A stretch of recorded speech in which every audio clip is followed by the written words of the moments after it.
प्रार्थना सेप्टेम्बर 30, 1914। हे भगवान, मनर समस्त प्रतिबंधक तू भांगी देइछु एवं उपलब्धि तार पूर्ण प्रसार रे देखा देइछि। कौनसी दिग को भूलिले चलिब नाही। प्रत्येकटी को धरी तार सिद्धि रे सीधा जाई पहुँचवाकू हेब। कौनसीटी बाद देवाकू हेब नाही।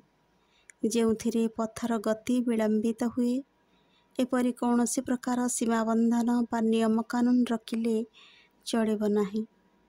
ठीक यही कार्य ही आम को साहाय्य करने सकाशे तू आम सम्मुखरे छिड़ा होइछु।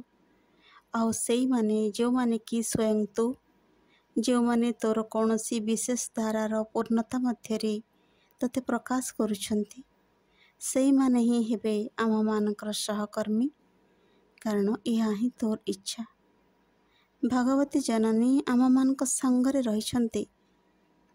से आम मान को प्रतिश्रुति देइछंती जे परात्पर अखंड चेतना संगे अथल गभीरता ठारू बाह्यतम इंद्रिय जगत अवधि समस्तक संगे आमे माने एकीभूत होई रहिबो एवं एई सकल जगतरे अग्निदेव तांकर पावक शिखा द्वारा आम मानकर सहायता करिवे, बाधा विघ्न सबको नाश करिवे, शक्ति सामर्थ्य को उद्दीपित करिवे, संकल्प शक्ति को संजीवित करिवे, जद्वारा सिद्धि शीघ्र प्राप्त हेब।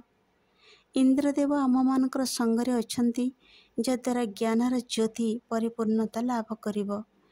आउ सोमदेव परम आनंदर उच्च तांकर असीम अद्वितीय अपरूप प्रेमरे आम मानक रूपांतरित करिछंती।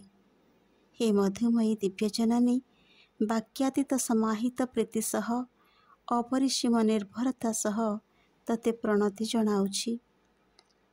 हे भास्वर अग्निदेव, तुम अंतर रे एपरि जीवंत मु तते आवाहन करुछि, तते प्रार्थना करुछि जेपरि तो आहुरी जीवंत होई उठ, जेपरि तोर होमकुंड आहुरी विशाल होई उठु, शिखा आहुरी प्रबल आहुरी ऊर्ध्वमुखी होई उठु, जेपरि समस्त सत्ता होई उठु एक ज्वलंत दाहन, एक शक्तिप्रद हवन। हे इंद्रदेव, तते पूजा करुछि, तोर प्रशस्ति गान करुछि एवं तते आकुल प्रार्थना करुछि तो मो सह एक होई रह। मनर सकल बंधन भांगी दे, तोर दिव्य ज्ञान मते प्रदान कर। हे परम प्रेम, मु तते केबे हेले अन्य नाम देई नाही। तू ही सर्वोत भावे मो अंतरात्मार सारा सत्ता। मु तते अनुभव करे। मोर प्रति क्षुद्रापि क्षुद्र अणु मध्य तू जाग्रत और स्पंदित, जेपरि अनंत विश्व मध्य एवं तार बाहर मध्य तू सकल निश्वास प्रश्वास मध्य प्रवाहित, सकल क्रियाकर्मर तू ही केन्द्र, सकल सदिच्छा मध्य तू ही प्रज्वल, सकल दुख कष्टर पश्चात तू ही प्रचन्न, तू ही मोर धर्म अपुरंत ताहार अनुष्ठान क्रमशः ताहा तीव्र भावे बढ़ी चलुछि।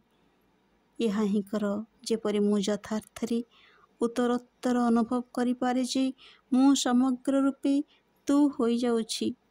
आउ तू हे प्रभु एई सबु तू ही सम्मिलित भावे एवं आहुरी किछि अधिक तू अद्वितीय अधीश्वर, तू ही आम मानकर चिंतार शेष सीमारे रहिछु, तू ही आम मानकर सकाशे अज्ञायर द्वारा देशरे प्रतीक्षमाण। सेही अवांग मानस गोचर मध्यरु किछि महिममय ज्योति प्रकट कर। ऊर्ध्वतर पूर्णतर सिद्धिर गोटाए संभावना उद्भूत कर, जेउथिरे तोर व्रत संसित हेब, जेउथिरे तो संगे समुच्च एकत्व दिगरे सेही महा आविर्भाव दिगरे विश्व आहुरी एक पावच्छ आगे जाई पारिबो। वर्तमान लेखनी मोर निर्पा नीरवता मध्यरे तोर आराधना मु करुछि। माँ माँ।